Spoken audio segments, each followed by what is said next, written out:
Good evening and welcome to the Texas Grand Prix, the 11th round of our 1978 USAC Championship. Coming to you tonight from the Texas World Speedway. A actual new build for this particular track. It was remodeled slightly over the summer, so it holds a few new quirks and dangers for our drivers that may not have been present last time we visited this track, but it's sure to provide some really great action.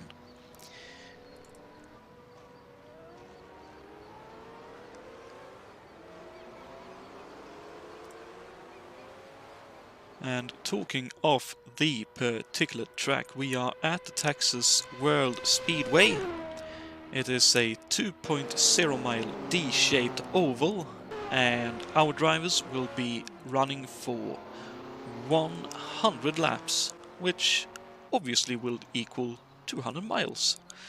Probably some of the easiest maths we'll have to do the whole season. As we are joined in the booth, I'd assume, by Jason White. Good evening, Jason. Good evening, Jonathan. How are you? I am not too bad. I'm just running a little bit late here, but otherwise all good. How are you? I'm doing okay. This is going to be an interesting challenge tonight because this is a completely new build of Texas World, and it's done, from my understanding, from laser scan of the track or something comparable. So all of the bumps that are in the turns here at Texas World are present. And the banking is progressive, as opposed to just being dead flat, on an angle. So the nature of the track is completely different to the one that we ran earlier in the season. I.e., it'll be even closer to the real deal and even more dangerous. Yeah. And because I sort of want to burn through, let's actually have a quick look at the points. This being a 200-mile race, it is a 200-mile point scheme, so the winner takes away 400 points, 320 for second, 280 for third, 240 for fourth, 200 for fifth, 160 for sixth, 120 for seventh, and then it drops by 20 points. Until we reach 12th finisher. Then 13th to 16th scores 10 points, 17th to 20th score 8, 21st, 24th score 6, and I believe the final finishers in this race, I don't think we have more than 27 runners tonight, will score 4 points. Yeah, there are 19 runners tonight.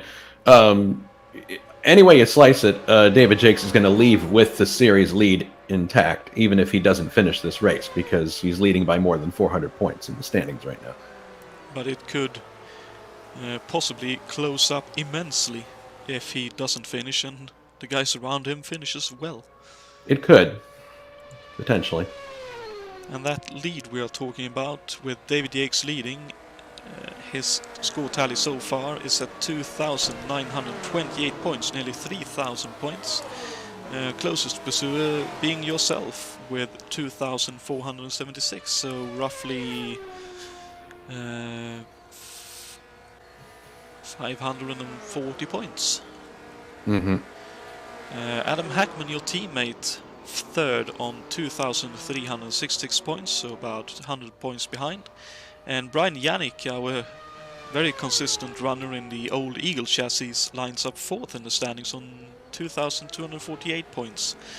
And possibly the quickest runner so far this season, Serge Lapinski, fifth on 1,932 points, suffering a little bit from attrition. Yeah, I think Schlapinski would be right up there in the lead of the points had he not had the attrition issues early on. Jakes is just proving to be the most consistent, not only one of the fastest, but also one of the most consistent drivers that we have in the league, and the points bear that out. I'd like to give a special shout out to August Watring for securing pole position. He's got a great setup on that McLaren. Wow. that he's running, the Saltwater McLaren. This is his first pole at ISO, I'm told, and I think we should keep a close eye on him. He might possibly be able to do what Saltwater was never able to do with that 77 car, and that is bring home a win. But of course, we'll see what happens. 200 miles lie ahead. I was very well aware that he hadn't scored a pole before, so massive congratulations to August right there. That's fantastic. Mm-hmm. A quick note for everyone in terms of the fuel for this race before we get to the nitty-gritty of your keys to the race. The drivers will be allotted for this race 3 full tanks of fuel, which is roughly 453 liters or about 120 gallons. And as usual, any driver violating that limit will be disqualified post-race, which I think so far we've only had to disqualify a driver once. Yeah, we've only had to do that once so far. This race, if you calculate it right, you've got to be using 1.2 gallons a lap in order to make it, assuming there are no yellows. I'm thinking there's probably going to be at least one in this race. I'd be surprised if there are none. But everybody's going to have to drive to not only fuel numbers, but also heat in the engine. Because if you go above 120 Celsius or 248 Fahrenheit, you're risking not making 200 miles. And sorry for that slight hiccup there. I've got a little friend here, Cat, on the keyboard buttons occasionally. So your keys to the race, and the first one being, as you mentioned earlier, this is a new build of Texas World, and with that comes the fact that the old setups might not work, and contradictory, maybe the setup you had that didn't quite work last time out, as might be the case for August, we obviously don't know, works very, very well indeed. It could potentially be that way, yes. We got about less than a minute to go here, so we better speed through these quickly here. Yep.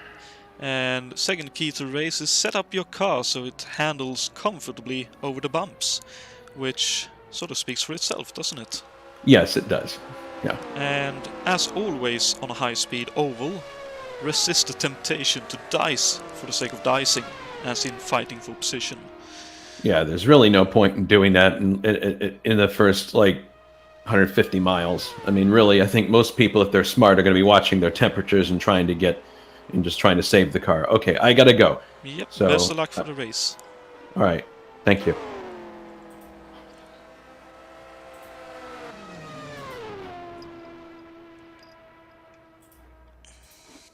User disconnected from your channel. And I hope you can bear with me, as my assistant here is very prominent on being on the keyboard itself. Let's actually get to the action on track going on at the moment. I'll just quickly sort a couple of small things out on my end. There we go.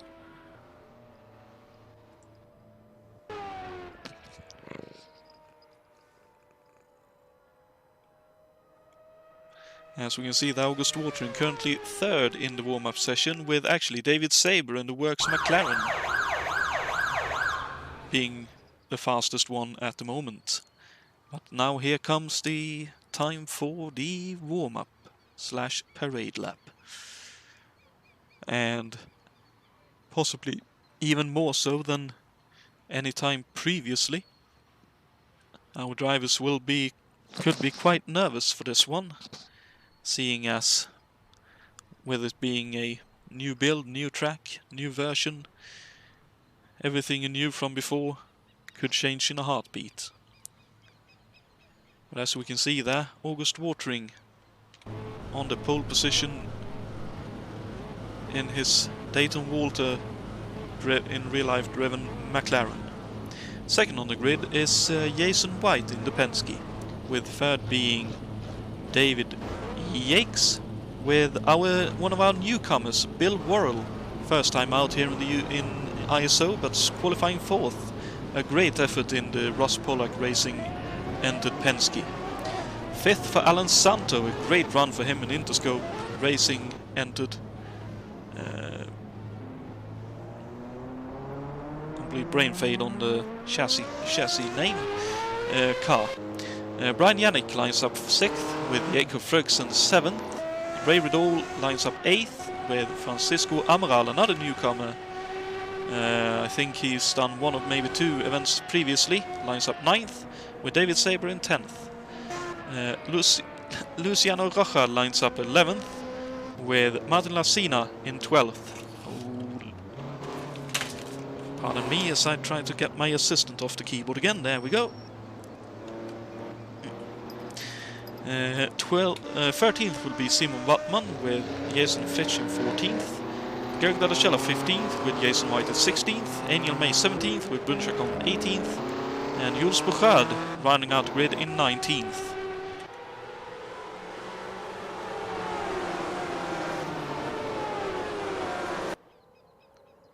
As the grid are now coming around off after the parade lap, and the green flag is out and racing is underway.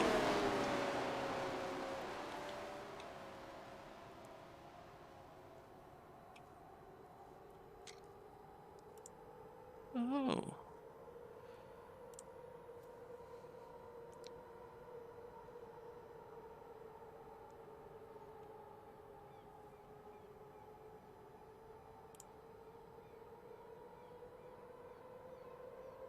Pardon me as I just try to sort out my end. I'm missing a window in the software.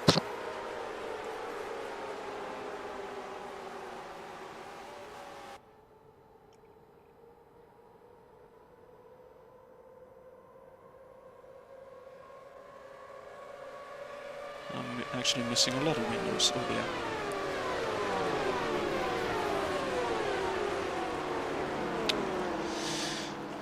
Well, this is I hope you can bear with me, as this will be a bit of a lackluster broadcast, because I can't seem to sort it out unless there's yellow later. But holding on to the lead after 3 lap is August Watering, with David Yates now in 2nd, with Jason White in 3rd. 4th is Bill Worrell, staying 4th, with Brian Yannick in 5th. With Alan Santo holding on close behind him in 6th. David Saber is 7th, with Jakob Fröksen in 8th. 9th for Francisco Amaral, and rounding out the top 10 at the moment is Ray Riddle.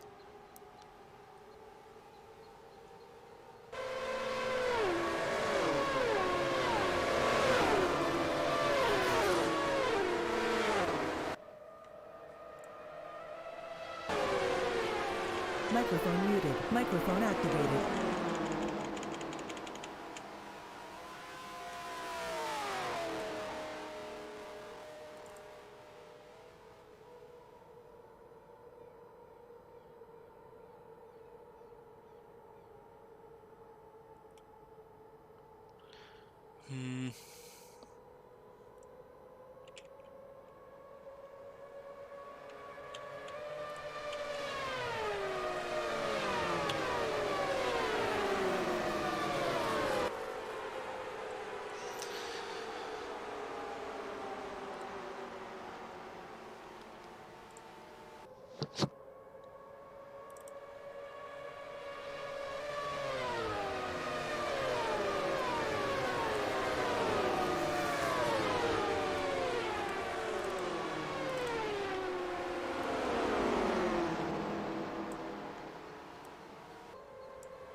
Okay, I think I finally sorted out what's going on here. Pardon me troubleshooting live on air here, thank you for bearing with us. So Ray Riddle holds on to 10th place at the moment, but Jason Fitch has climbed 2 positions from 11th up to 9th.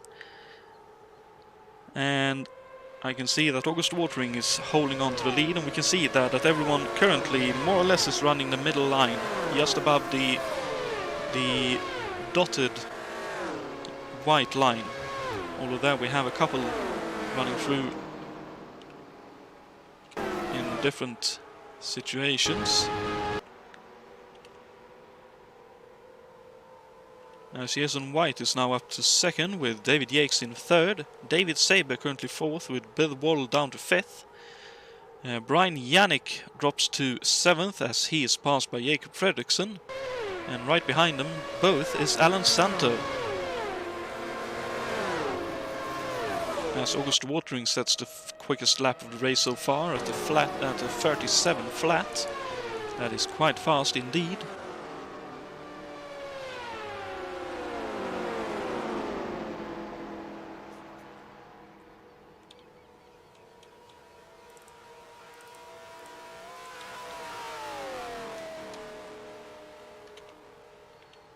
As Yannick is 8th, Ray Riddle 9th, and Jason Fitch now down to 10th.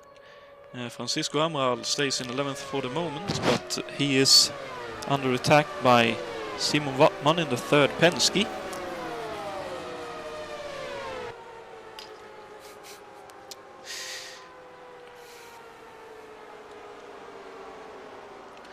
With Martin Lacina currently 13th, with Luciano Rocha in 14th, Jules Bouchard 15th, Jason Whited in 16th and closely pursued by Emil May, doing a good job in the Volstead so far, with Greg Dellacella 18th, and a little bit behind at the moment is Bruno Chacon, possibly with a small issue early on in the race. But out in front it is still August Watering, who, at least early on here, looks to be sort of running away with it, 3 seconds in lead ahead of Jason White. And clearly he has got that McLaren very well hooked up, at least early on in these stints. But that looked like a bit of a hairy line, that was quite high.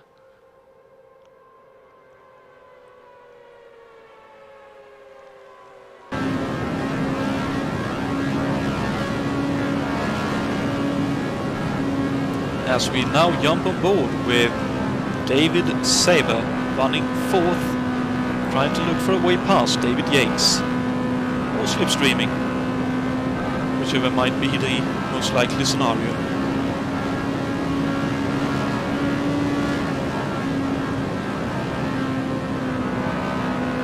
Ooh, and look at Yates' car being very, very loose indeed with the car behind.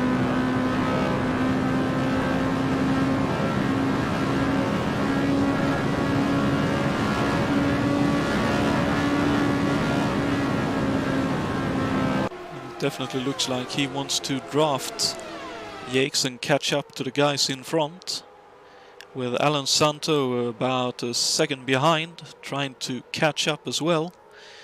Bill Royal now down to 6th. Clearly outright speed not a problem, but it's always a bit tricky when you're doing your first race. You need to very quickly try to learn how your fellow competitors race you and what you can do and what you can't do in terms of running with other drivers.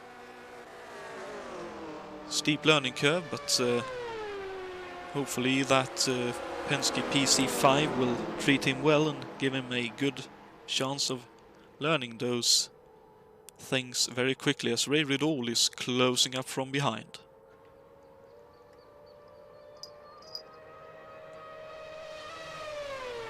Oh, so we have a car on the infield. Was that Bruno Chacon? Yes, it is. Oh, dearie me. Let's see if we can find out what happened to him. Oh dear, looks like he lost it going into turn 3. Yep, right on turn and it went on him. That's very, very unfortunate indeed. But that's one of those things, unfortunately.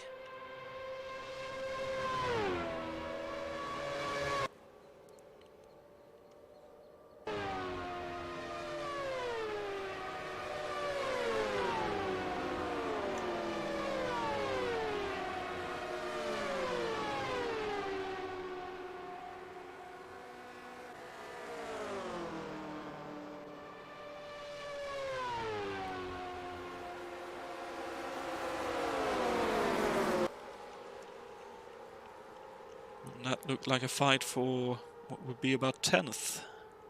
It is indeed Amaral currently attacking Yannick. So it looks like Fitch has had a bit of a moment. He's dropped way back to 17th now, which is unfortunate, as Alan Santo and now Ray Riddle sets the quickest lap of the race. So slipstreaming doing a lot for drivers, clearly.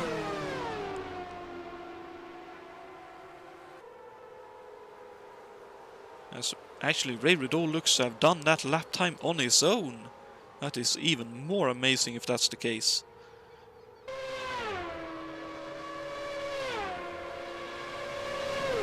Looks like Santo set his lap while passing David Yates, so Yates now down to 5th with Santo up to 4th.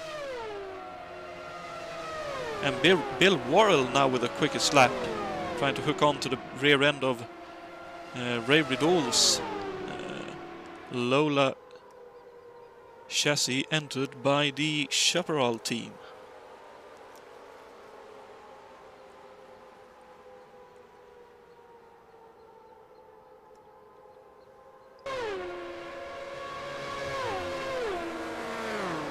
Oh, look at that aggressive move by Bill Worrell, and likewise side-by-side action for 9th, 10th and 11th. Oh, it looks like Yannick might have a slight opportunity to hold on. No, Francisco is just about able to get enough speed down the straight, but Brian dives right up underneath him once again through 1 and 2. Ooh, and nearly a bit of contact as they try to find a way into line once again.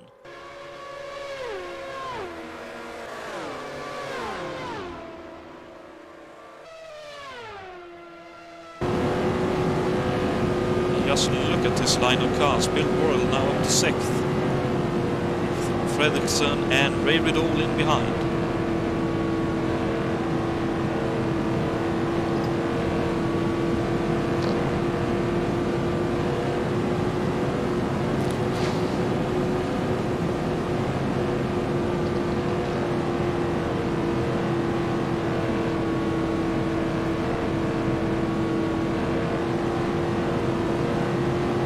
Look at that, the speed difference down the straight.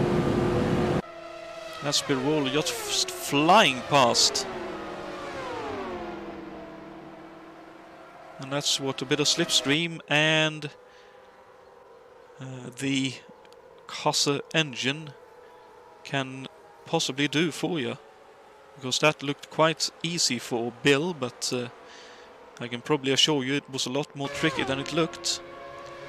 Because these drivers are having to work to keep their cars on the track. Because the bumpy nature of this one will definitely tear on their concentration and stamina. As Brian Yannick and Francisco Amaral is still hard going at it, with Simon Wattman not far behind, trying to keep up and do what he can. And Lacina in 12th now, with Rocha 13th, Fitch 14th, so up a few positions since we last noticed where he were on track. Bouchard 15th, with Greg De La Cella 16th, White is 17th, and Angel May unfortunately off the track. Well, off the track, but in the wall, unfortunately. Oh, looks like it happened quite early, unfortunately. And that looks like a spin, which then turned into a turbo boost thing. By the looks of how that transpired. Let's see, turning in. Oh, just almost a carbon copy of what happened to Bruno Chacon just a few laps before. Did a very good job of keeping off the racing line.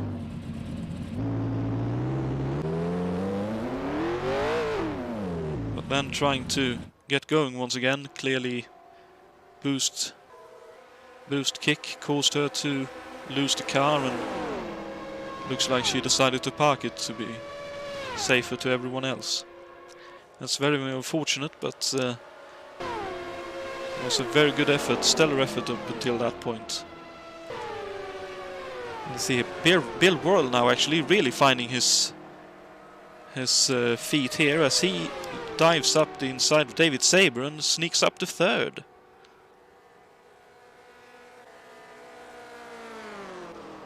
So definitely putting that Penske PC5 to good use. And Alan Santo in 5th still, Ray Riddle in 6th. Yates now down to 7th. Ferguson in 8th. Francisco Amaral up into 9th. With Brian Yannick in 10th. Although, maybe not for long. He could be taking that position away very soon.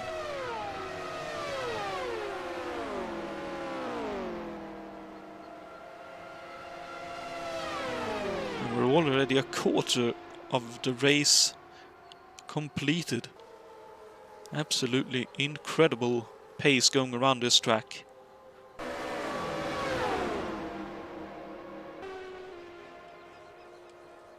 And it looks like traffic is definitely on our leader's mind now.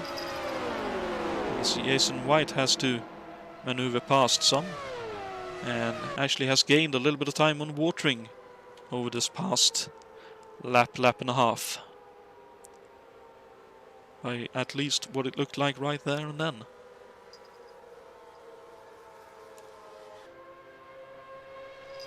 There's watering and there is Jason White, not that far behind. But then there's quite a bit of a gap down to Bill Worrell.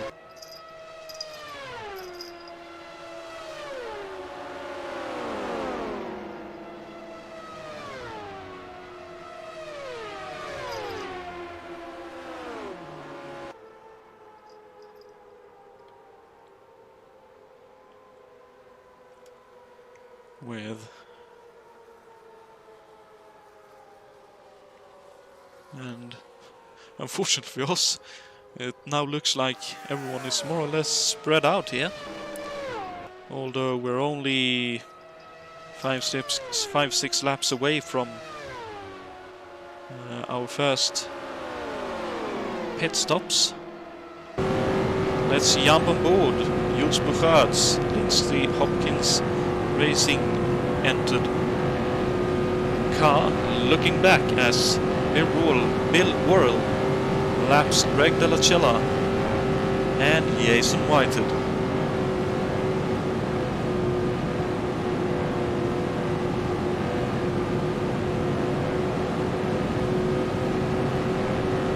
And now looks to make absolute mincemeat of Jules Bouchard himself.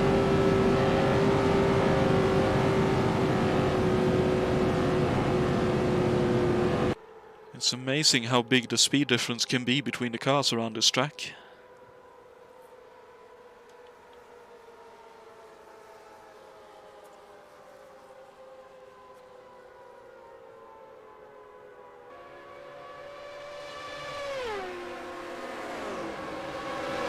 Oh, and that's Sabre under attack during a lapping attempt. Alan Santo trying to take advantage, not quite able to do it there. And right in behind him is Ray Riddle, if I'm not entirely mistaken on the identification. That is indeed Ray Riddle right behind Alan Santo as well, so a three-way fight for 4th at the moment.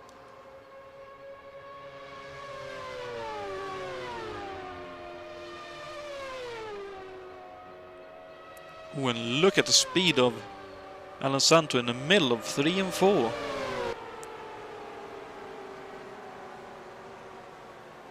Ooh.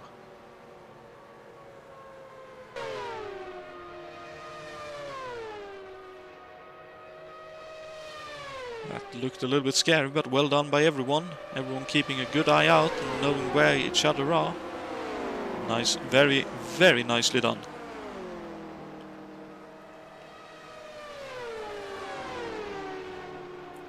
And David Yates currently holding on to 7th as Bill Worrell sets another fastest lap of the race. A 34.440.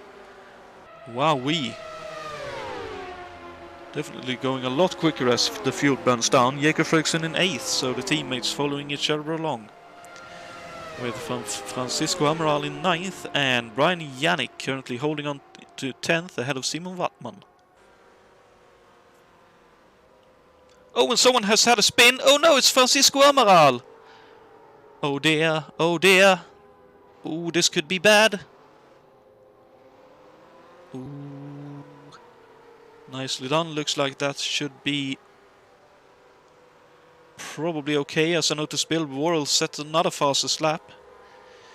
That was a close call, but it looks like Francisco will be able to bring the car into the pit lane. And oh no, Greg De La Cella is out! Oh no, that looks like a big off. It looks like it's happened going into 3. I'm trying to stay out of the way of the leaders. Oh, and it's hooked up on the gradient of the oval and span him round. That's very unfortunate indeed. Oh, as here comes everyone into the pits. Oh dear, that's a bit of a awkward situation right there. As here comes Lacina out of the pits. And we have Watering coming into the pits now, a lap later than some of the other drivers, such as Jason White, Alan Santo, David Yates, Bill Worrell with a 2 tyre stop and taking a bit longer, it looks like, than those around him, and being a bit cautious as well, understandably so. So he loses out to Saber, Yannick, Fredriksson, Yates and Santo.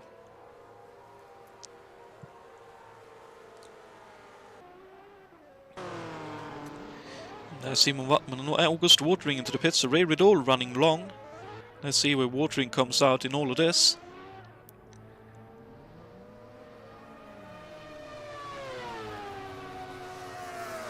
Looks like he should have a decent advantage still.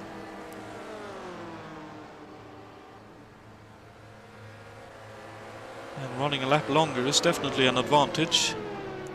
Even though he's running out in front, he was able to go a lap longer than Jason White, who was at least of part of that stint running in slipstream to try and save just a little bit of fuel. So very impressive indeed by Watering. Actually holds on to a 6-second advantage, nearly 7 seconds. As Ray Riddle comes out of the pits, let's see where he rejoins.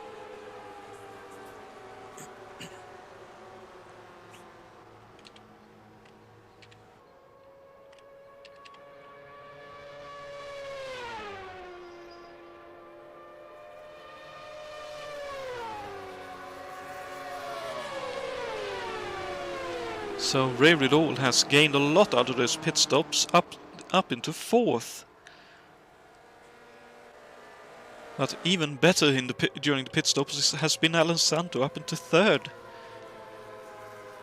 I wonder if that's 2 and 4 tyre pit stops playing a part in all of that. But either way, Alan Santo up into 3rd. I'm sure he'll be very happy with that, with a little bit over 1/3 of the race done.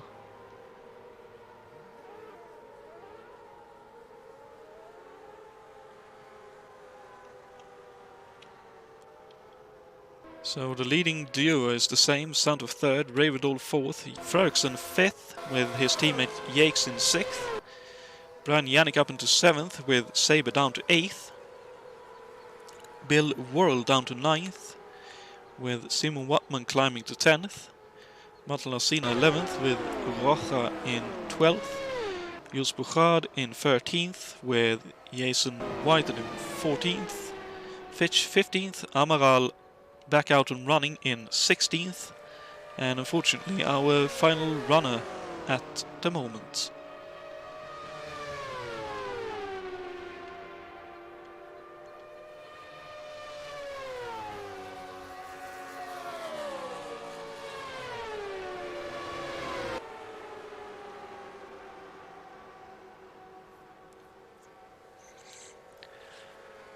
And I reckon we'll follow this little scuffle here for a lap or 2, see if Jacob can do anything about the Lola up ahead. And if he can't get much closer, then we'll have a look at the trivia question while there is a bit of a lull from the action out on track. But first, let's see if he can get any closer.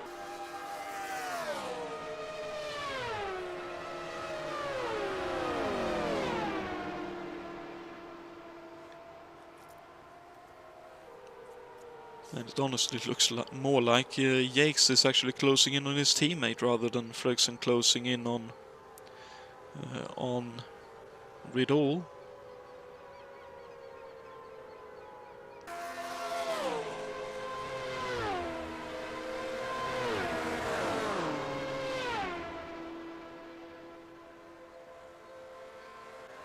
Oh, and there's another battle still raging on, Yannick versus Saber.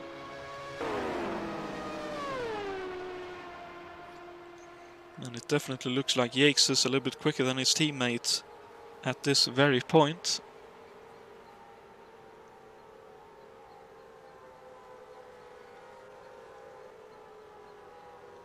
As Yannick currently holds on in front of David Saber's Works McLaren.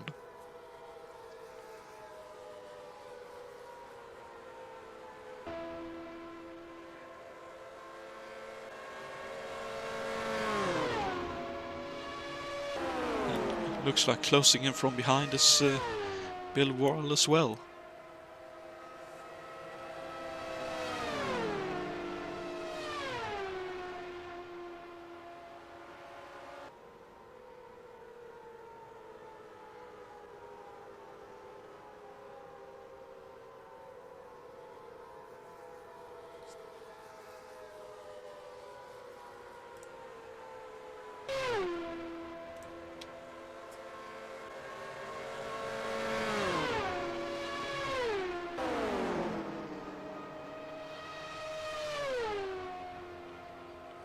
Definitely closing in from behind is Worrell there. Rocha in 12th, Bouchard 13th now, with Whited for close company in 14th. Fitch still in 15th and Amaral still in 16th, with our retirees so far being Dalacella, May and Chacon.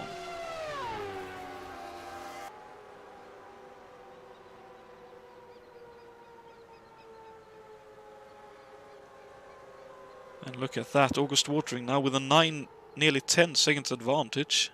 I reckon unless he makes a mistake somewhere, as we have a yellow. Oh, is that for Alan Santo, I wonder? Oh, Ray Riddle. Dear me, was that a spin in response, I wonder? No, that's someone else off. That's... Oh no! Oh dearie me.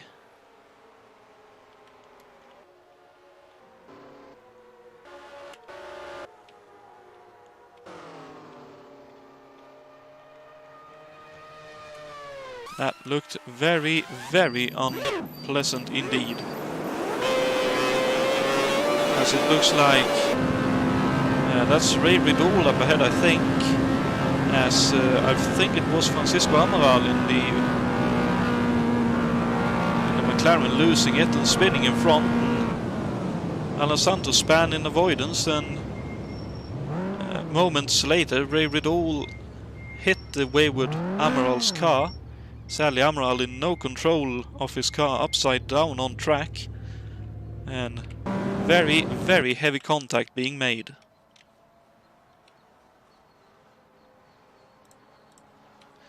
So that's a yellow out, and with that, let's have a quick look at the trivia question.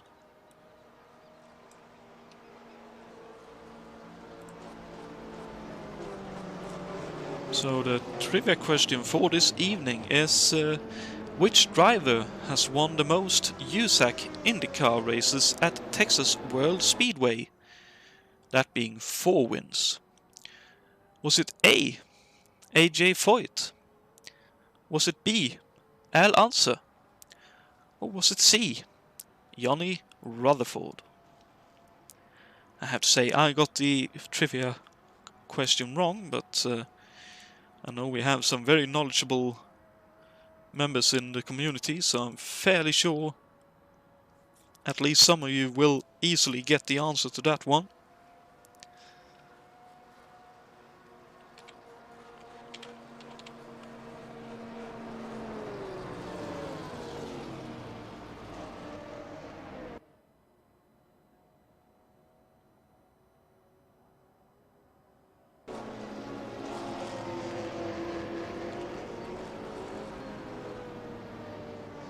That's very unfortunate that both Francisco Amaral and Ray Vidal out in that very unfortunate incident, as we are very much nearing halfway in this race.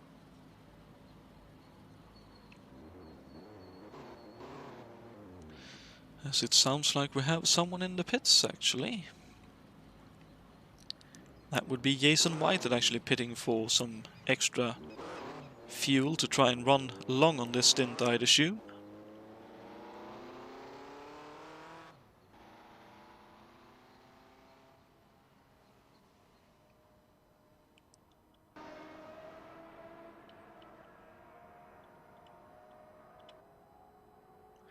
As we are just waiting for the safety car to head in. Looks like it is going to do so right now.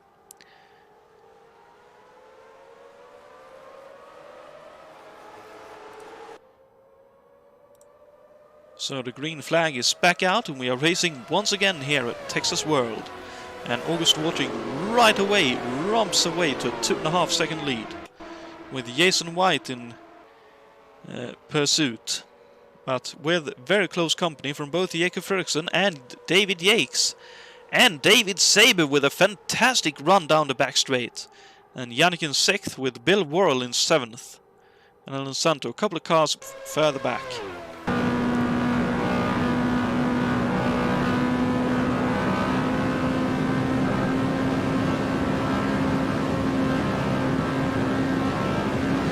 And look at that perspective, that is absolutely mental. Oh dear, nearly a bit of contact there between Worrell and one of the lapped cars. I believe that is Rocha, who ended up with nowhere to go as Worrell sneaked up the inside, trying to lap him and get on with the chase of the cars in front. Now Santo in the position of trying to do the same. As it looks like he'll be able to do that and close in on Worrell and Yannick up ahead.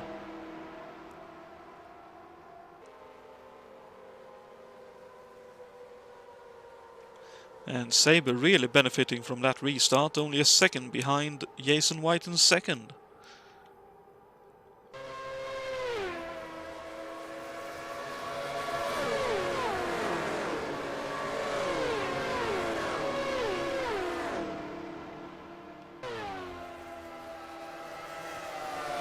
As Worrell now flies past Yannick around outside up into 6th.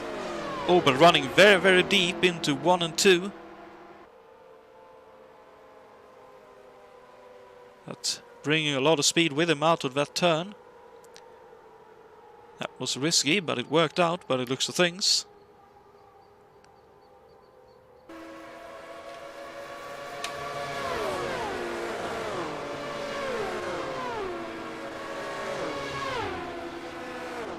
So it looks like we have 9 cars on the leading lap, Wattmann being the final car.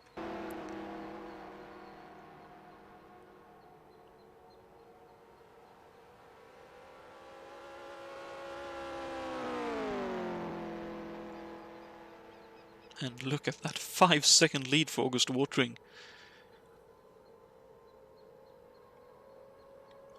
Absolutely incredible.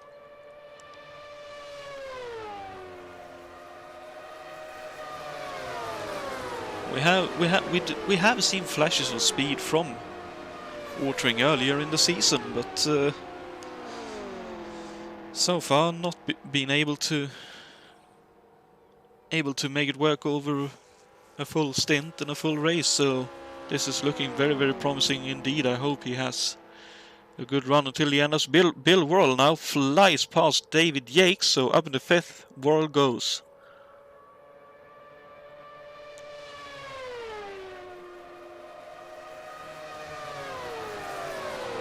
And Alan Santo has also gotten past Brian Yannick in the meantime, so Santo up into 7th, and Yannick down into 8th.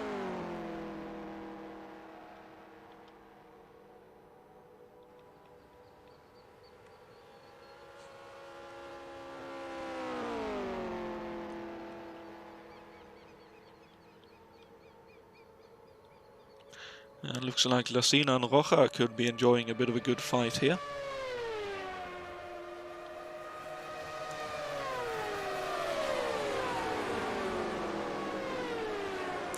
But for now, let's see what happens in the possibly championship changing positions further up the field.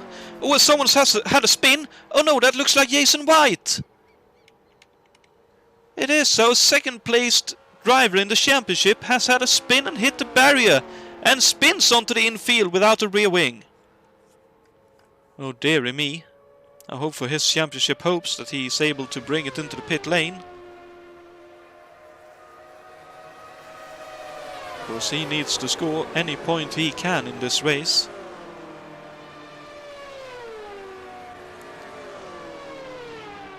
Especially with third placed and fifth placed in the championship not being here at all. As Jason struggles and tries to bring the car back into pit lane. Unfortunately for him, no yellow being given for that spin of his. So that's now 8 drivers on the lead lap.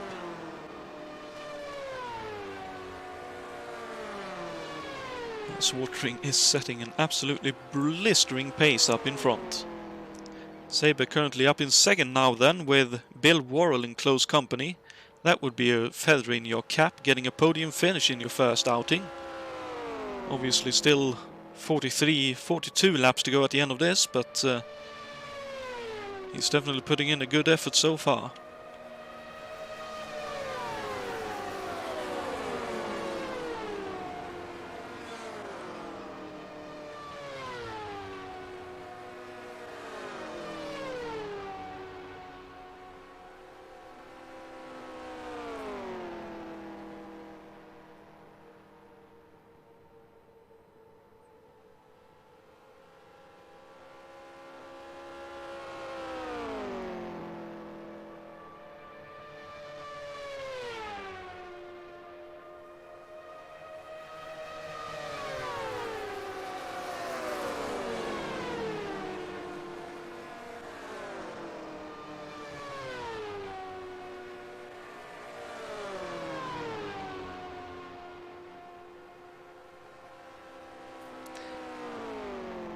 And that, you could say, definitely shows how hard this track can bite.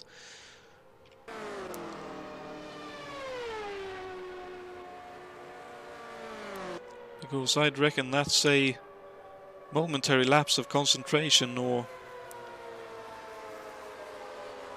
a slight moment of the car kicking sideways on you, and you maybe not quite being prepared to correct it, and off you go.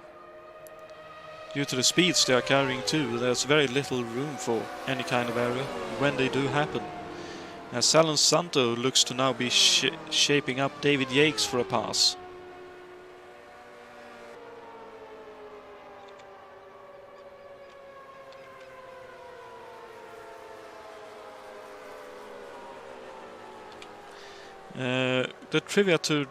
The answer to that trivia, KO, will come towards the end of the race, either after the race has finished, or if we get a yellow close to the end, we'll take the trivia question then. As Alan Santo now tries to go round outside, trying to bring some good speed with him down the back straight. And possibly some air onto his front wing. It's interesting to see that Santo seems to favor that very, very high line, which looks like a very scary line to take, as he now has a good run going, goes high once again. Oh, is he actually going to make that stick, as Jason White comes out to the pits 6 laps down from the lead-ins. And looks like Santo has an overlap, and he is past David Yates. What a move around outside in 1 and 2. Really making that high line work.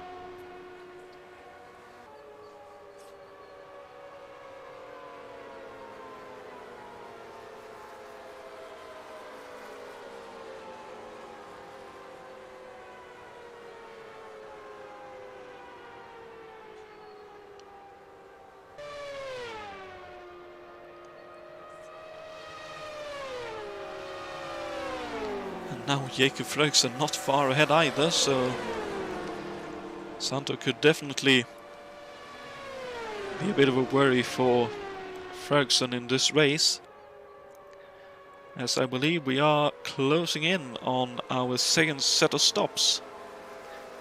Shouldn't be more than maybe 4 or 5 laps away,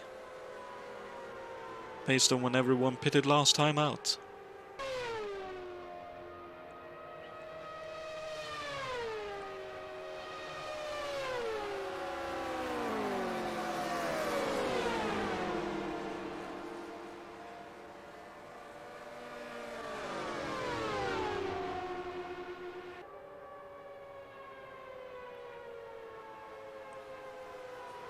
But look at that, Fröksen really doing well, working with the Fitch to try and get some speed out of those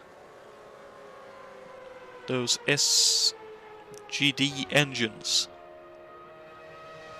Both him and Yates, to be fair. Oh, as there's Jason Whited being lapped. Trying to stay high and out of the way of the leaders. Nicely done.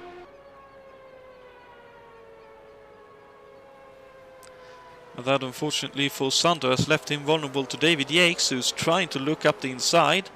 Has a little bit of a run.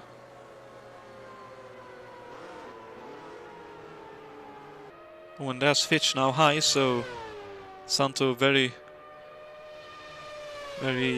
intelligently, I'd say, chooses to back off and go for the inside line. And run in behind Yates for now. And it looks like up at the front the gap is closing just a little bit, as that looks like Bouchard has had a bit of a moment, either coming out of the pit lane or going into turn 1, but he rejoins safely, nicely done, and racing resumes.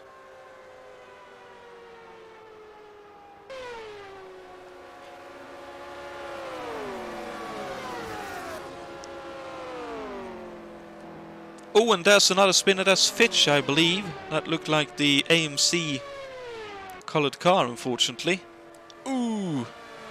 Very nearly collecting another car, but luckily everyone survived that one, and it looks like that'll be all good and back to racing once again. No yellow having to be thrown. The USAC men being very sparse with the yellow flag today. As now is Fröksen out into the pit lane, so he is the first of our drivers stopping for the last time. 32 laps from the end of the race for him. So I reckon that should be possible. And here comes Santo and Yates and Saber.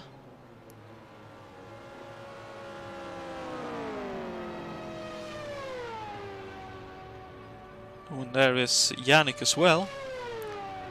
Everyone locking up their tires as they try to get into the pit lane.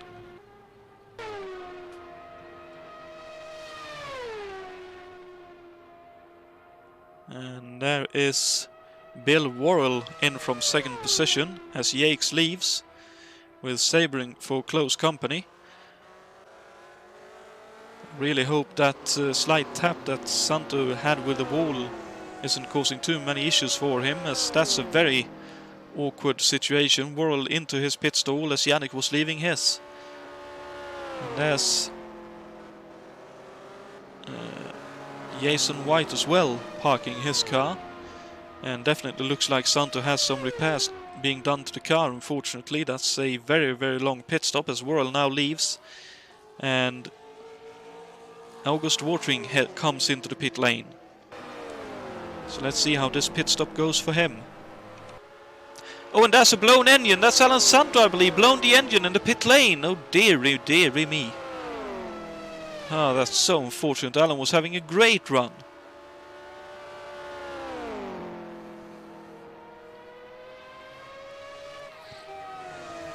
But there's unfortunately another one of those one bad thing happens and it sort of barrel rolls into much, much more. As it looks like the the Patrick Racing team has pulled a masterstroke in terms of pit stops. They again are very quick coming out of the pit lane and running second and third right now, with Watering with a clear lead of 7 seconds, that is. Wow. Let's see if he'll be able to hold on for another 28 odd laps. And it'll be interesting to see if Sabre and Whirl will be able to catch up to the Patrick cars ahead. The gap being about 9 seconds at the moment.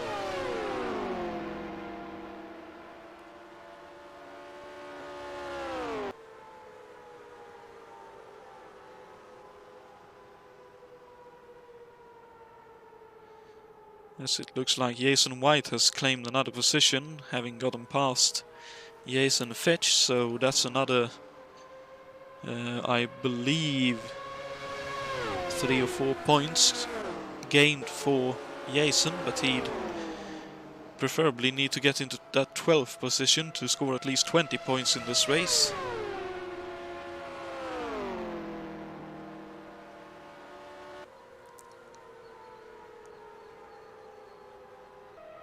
As elsewhere in the field, Simon Wattman currently runs 6th now, with Yannick in 7th. Jason Whited up into 8th, but running a little bit longer, I believe, due to his splash during the yellow earlier, possibly hoping for another yellow. Luciano Roja currently running 9th, with Matlasina rounding out the top 10. Jules Bouchard running 11th, with Jason White soon to be running 12th, and there he goes up into 12th. And Jason Fitch, in about a quarter of a lap, will be running 13th.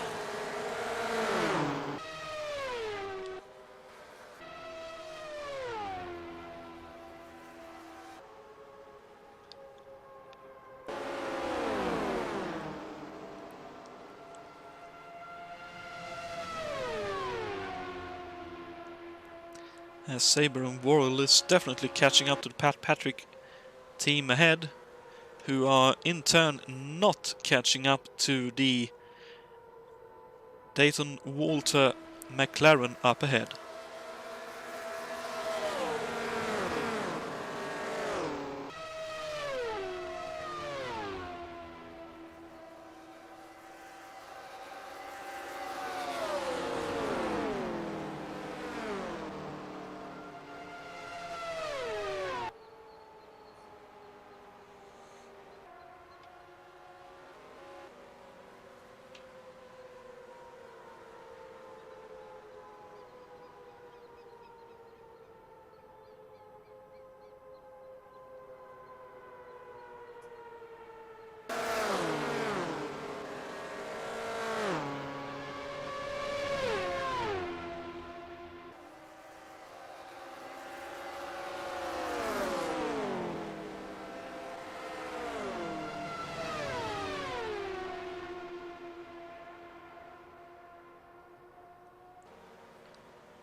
And look at that, that's nearly another second they've pulled in over about a lap and a half, so it's definitely possible that both Sabre and Worrell will be able to catch Yates and Fredriksson.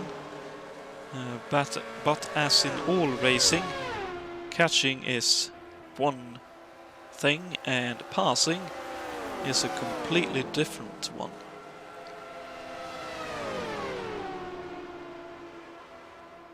All do you have to say based on what we've seen so far?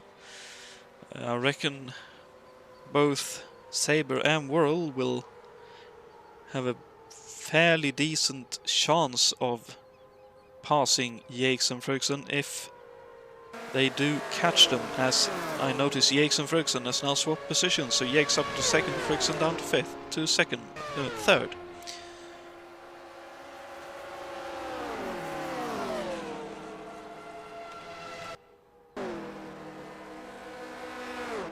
Wattman still running 6th, with Yannick still in 7th and not too far behind. Rocha running 8th. Now with Lacina in 9th and Jason Whited having stopped now, I'd assume, is back out in 10th for Hoffman Auto Racing. Oh no, he's had a spin! Oh dearie me! Just as I changed camera to him, he has a spin on the straight line. Whatever happened there?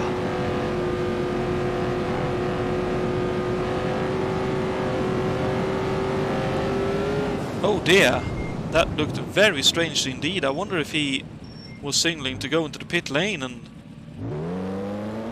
it just snapped on him, but either way he's definitely coming into the pits now without front wing. But that's very, very unfortunate indeed, but lucky for us, we do keep the green flag out.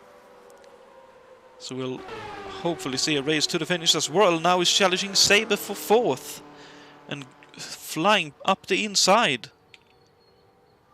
Wow. Let's see how all that transpired.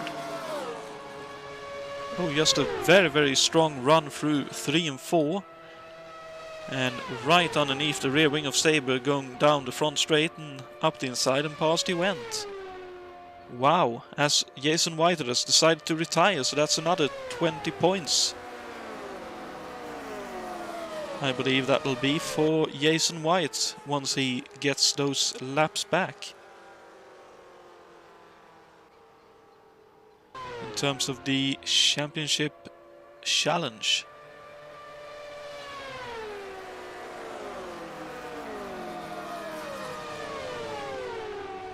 And Worrell is flying only 3 odd seconds now behind Fredriksson with 18 laps to go.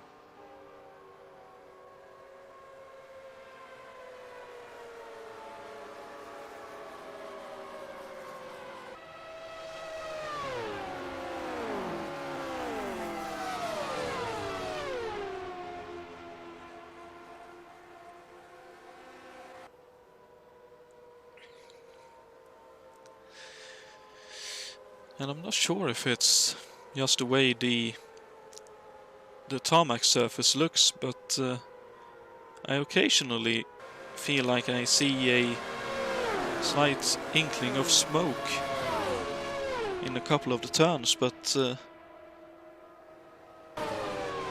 so far I haven't seen any car literally smoking, so presumably they are all okay, as I believe that was Bouchard letting the leaders past, and now only 1 second separating Worrell from Fredriksson. This looks like a done deal.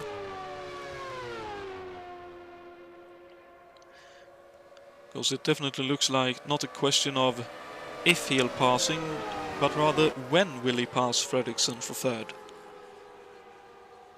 Because that's some immense speed that Worrell is getting out of that Russell Polak Racing Penske.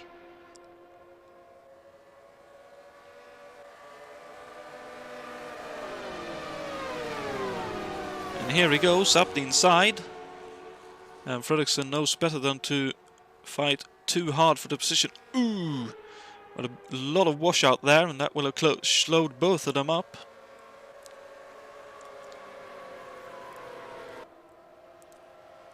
So that could make Fredriksson vulnerable to Sabre as well.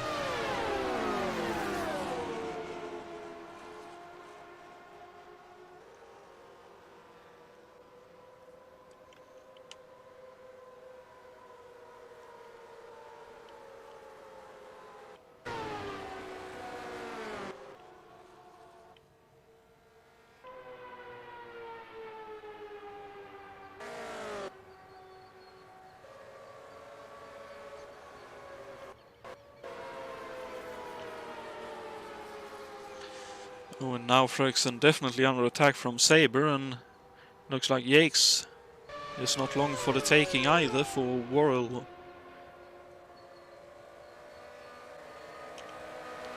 And Worrell actually, no sorry, Sabre actually right up underneath Fredriksson there, and up the inside goes into 3. And that's Sabre up to 4th and Fredriksson down to 5th, although Fredriksson looks to be trying to counter-attack. but not quite able to do so, and Saber takes 4th position.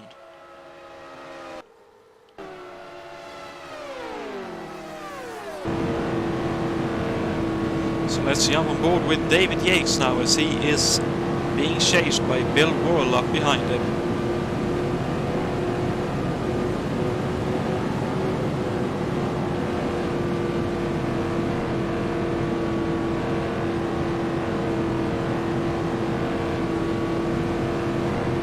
Looks like Worrell knows exactly what he's doing, waiting for the right opportunity. There he goes up the inside.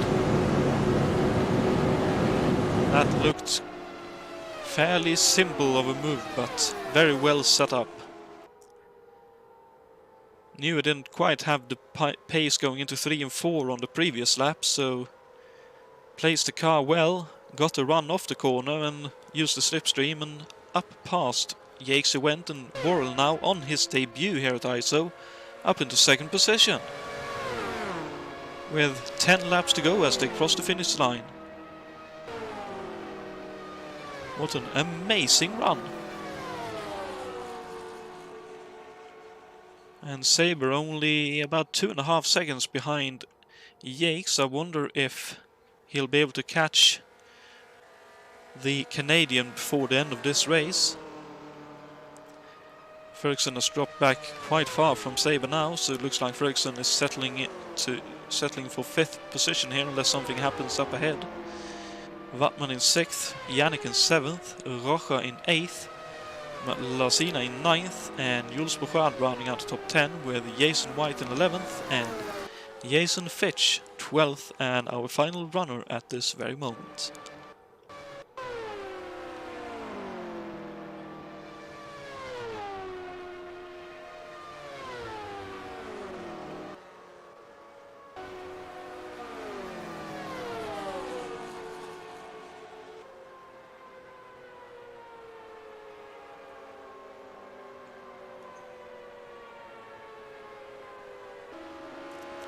And it actually looks like Worrell is closing in on Watering, but that could very well be Watering trying to take it a little bit easy during these last few laps, so we shouldn't read too much into it just yet, but there is 8 laps to go and still things can happen, as that looks like tire tracks from a spin. That would have been Jason White's earlier.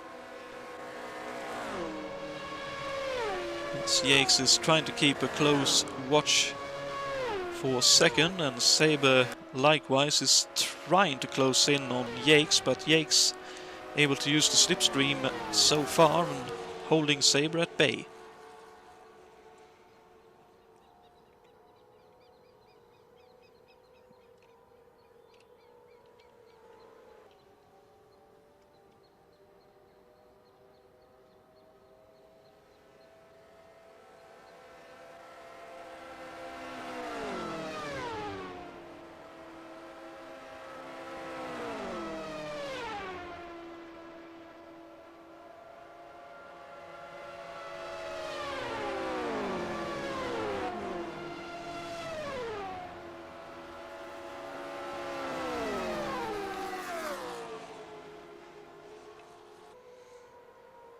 So it looks like Yates, at least for the moment, is able to keep Saber at bay, but what about up in front? Looks like Watering has staved off the loss of time, possibly due to traffic, that time lost then.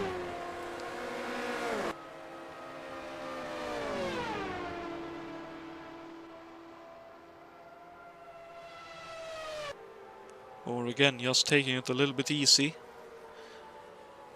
Just looking after the car and other things, as he now laps. That's Brian Yannick, I believe, in the number 92. That is Enterprise's car.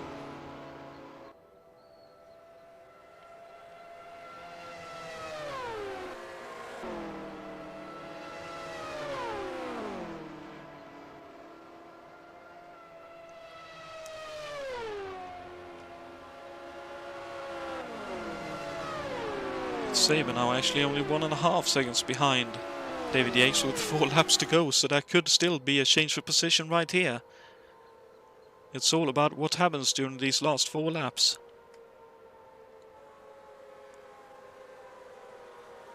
and how much they dare push their already strained and worn engines.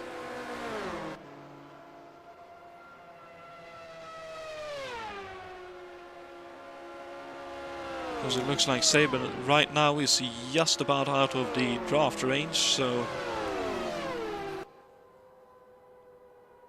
will he dare push just a little bit harder for a lap and get the draft and then pull in?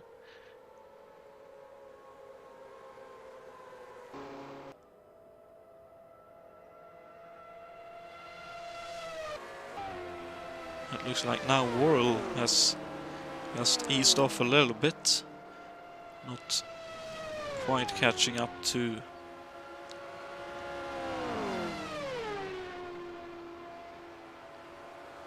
Watering like he did previously.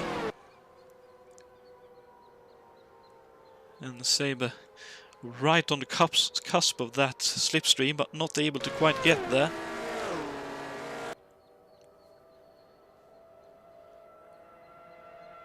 And Watering now 2 laps away from winning this race.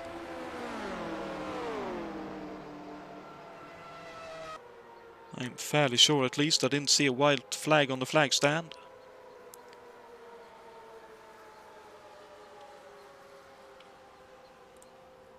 Though to be safe just in case.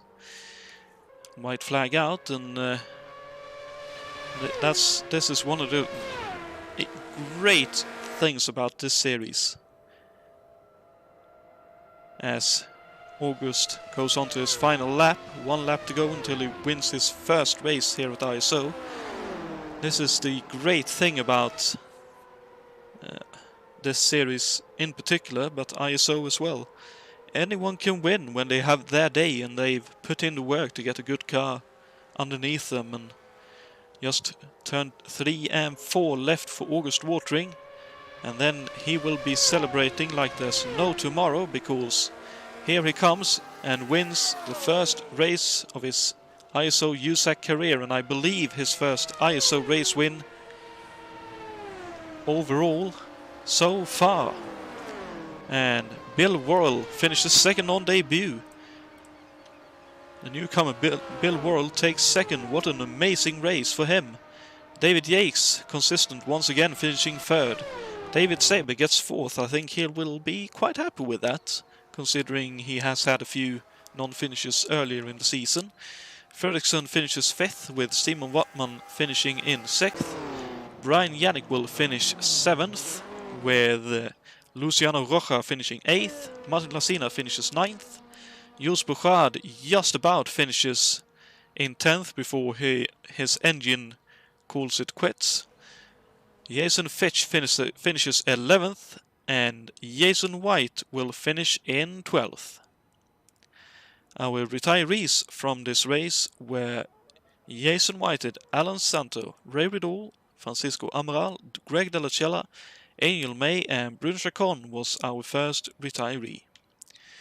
But big congratulations to August Watering taking his first win here at ISO. Now we will take a quick commercial break for a few important messages, but don't go anywhere, because on the other side of this ad break we will have the answer to the trivia question and hopefully a few driver interviews, so hang right with us, we'll be right back.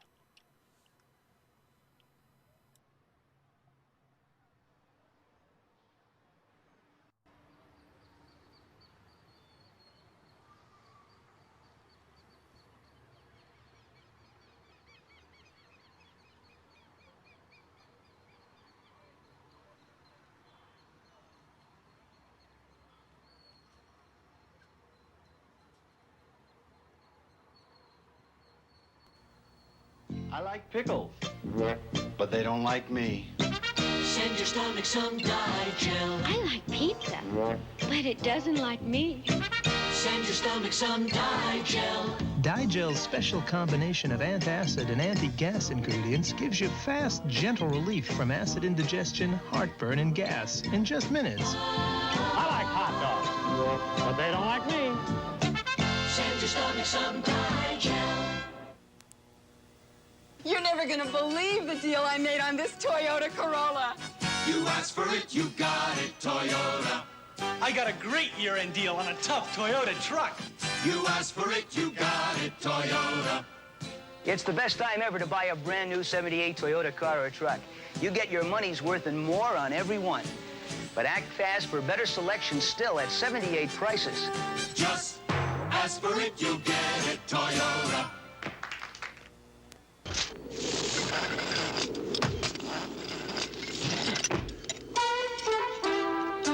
You must be ready for a beer. I'm ready for a new Schlitz Light. There's a new taste in Schlitz Light. The taste of natural ingredients brewed into a Pilsner beer. New Schlitz Light. Still less filling with a taste that's bigger than light. We climbed it because it was there. And we came back down because this was here. Schlitz Light. Natural Pilsner beer. You are about to see something incredible from Tyco. Silver Streak Curve Huggers now defy gravity as they hang on through Tyco's double loops. But that's not all. Turn out the lights. See the headlights go on. Watch the whole set glow in the dark for real night racing. And light up your youngster's face. Night Glow Double Loop Racing. From Tyco, of course. I've been putting up fence posts all day long. Hanson finally gets here, and all he's got is light beer. Ever taste light beer? This is Coors Light. The surprising taste of Coors Light comes from pure Rocky Mountain spring water and high country barley. Not bad. Good. Really good. And a way of brewing that squeezes a lot of the calories out but leaves all the taste in. Hanson, I am surprised. Coors Light, the surprise is how good it tastes. For my first phone, I chose one of the first phones. I choose my friends very carefully. If you're choosy about getting a phone that's genuinely you, be extra choosy and get one that's genuine Bell. Because when you get right down to it, this isn't the phone. This is. For me, the choice was obvious. Be choosy, get genuine Bell. Adolf Coors came to America in 1868. He didn't have a dime, didn't even speak the language, but he did know about brewing, so he got a job in a brewery. And after 5 years, he decided to brew his own beer and came west to do it. Well, he stopped right here in Golden because Colorado had the Rocky Mountain spring water he needed to brew the kind of beer he had in mind. He must have done a good job, because what he started back in 1873 has grown into America's largest single brewery. It's a showplace of modern equipment and techniques, but they're just tools for the 6,000 people who work here. People make Coors beer what it is, just as they did when Adolf Coors started. People who like what they're doing, people who care, people who take pride in their work. You couldn't brew a beer like Coors any other way. Coors, our people make it better. This is more than a car key. It's a philosophy. You only need one key for a Honda. Simple. It works on the hatch, it works on the gas cap, and the Honda runs on low lead, no lead, or regular gas. Simple. It works on the door, and it works on the ignition, either side up. You see, at Honda, we feel that the key is simplicity. We make it simple. Like a mountain morning sunrise coming slowly through the trees. Like an eagle when it spreads its wings across the blue sky breeze. It's all that's big and bold and free. Come taste the great outdoors. It's a part of what you're dreaming. Make it yours. Make it yours. Make it Coors. Make it yours.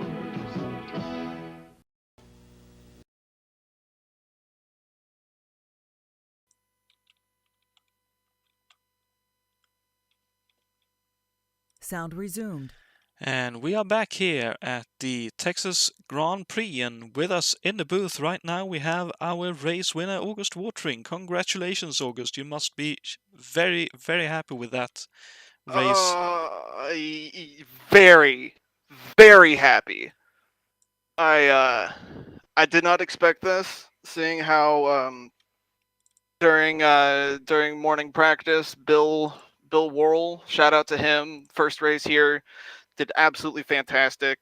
He was looking mighty fast in that PC4, but I I don't know, man. That my McLaren today was a freaking rocket ship.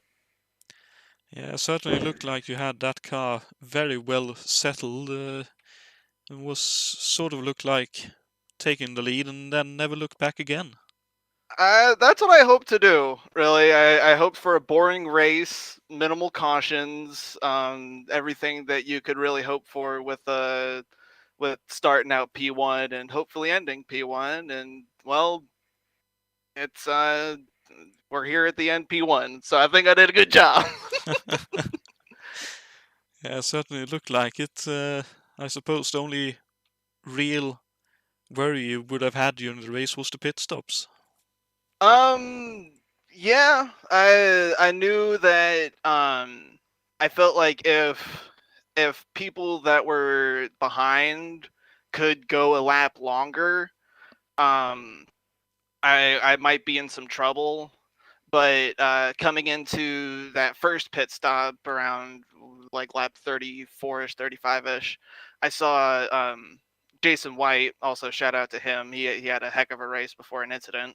Um, I saw him pull in before me, and I knew from that point it was just hammer down. If you can do a lap more than the guy behind you, then I'm doing well. And I knew at the beginnings of the stint I was flying. I think I had more speed than anybody else off of the start of the stint. So I just knew that if I could match and go one lap further, then I was going to be pretty all right. Yeah, you definitely managed to pull that off, and again, massive congratulations on what I think is your first ISO win. First ISO win. Not my first podium technically, because I had one at Diepholz in the sports cars.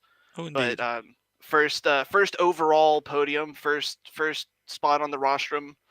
It was a good race. I felt good. It was I just I'm a little at a loss for words. I just feel really friggin' happy right now. That's fully understandable. Just if you don't mind looking a little bit ahead, we have the Tony Bettenhausen 200 coming up in this championship, the Wisconsin State Fair Park 1 mile oval. How do you rate your chances there, considering how you came out of the blocks here after the summer break? We'll figure it out. I kind of feel like I'm more at home on the big high bank tracks. I like the high banks. I like the speed. I mean, having the last time we went to Milwaukee and the same car had a bit of a struggle trying to get the setup under me, and we'll figure it out. I just hope to have a good race.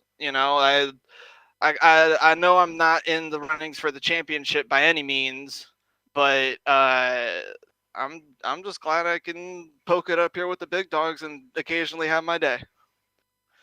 Well, that's certainly good to hear and really enjoyable to watch. As I said during the last bit of the race, that's the greatest thing about this championship. Anyone can win when they have a setup that they are happy with and they have their day out on track. Yeah, that is definitely the truth. It's not like anybody's too far and above ahead anybody else, and really it just comes to who can get their car functioning good. And you know what? I guess today was my day. Quite so. So again, massive congratulations on your first overall ISO win and overall podium, and hopefully more of them to come in the future. Here's hoping. We got Michigan coming up in a couple weeks, so we'll see. Have a good one, man.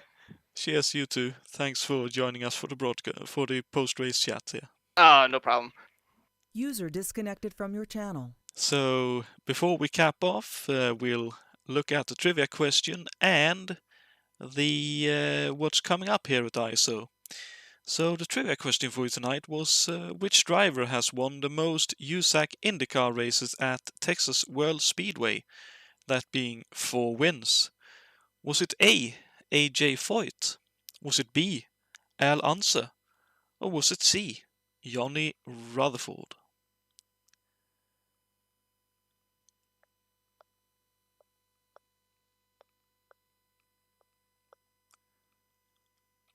And the correct answer is AJ Foyt, who won here at the Texas World Speedway in 1976, 78, and twice when they visited the track twice in 1979.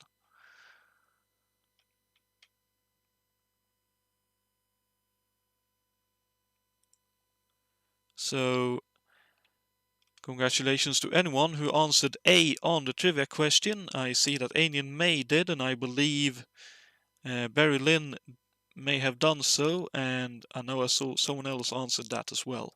Big congratulations on that. Coming up here at ISO, we have the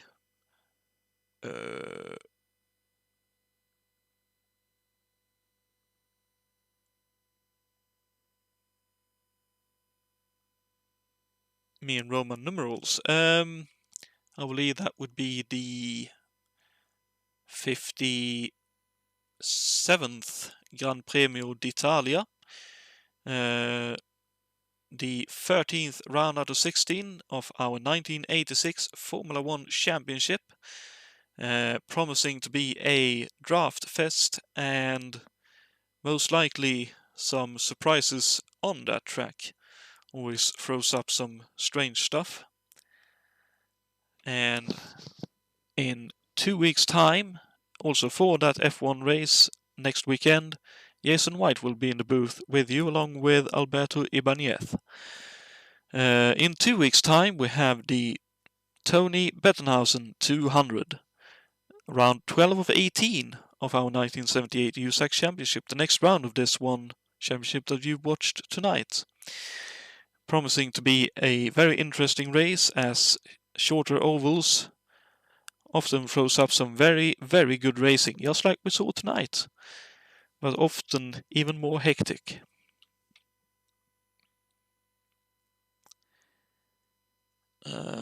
But that would be all for now, so once again, big congratulations to August Watering, our newcomer Bill Worrell with a podium on his first outing, and David Yates for finishing on the podiums, and obviously August for winning the whole event.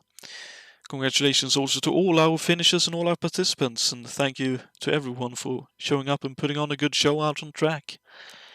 Other than that, I hope you all have a great week, and that you all take care of each other and yourselves, and we'll see you all next weekend for the 57th Gran Premio d'Italia from the home of speed out at Monza. But until then, good night everyone.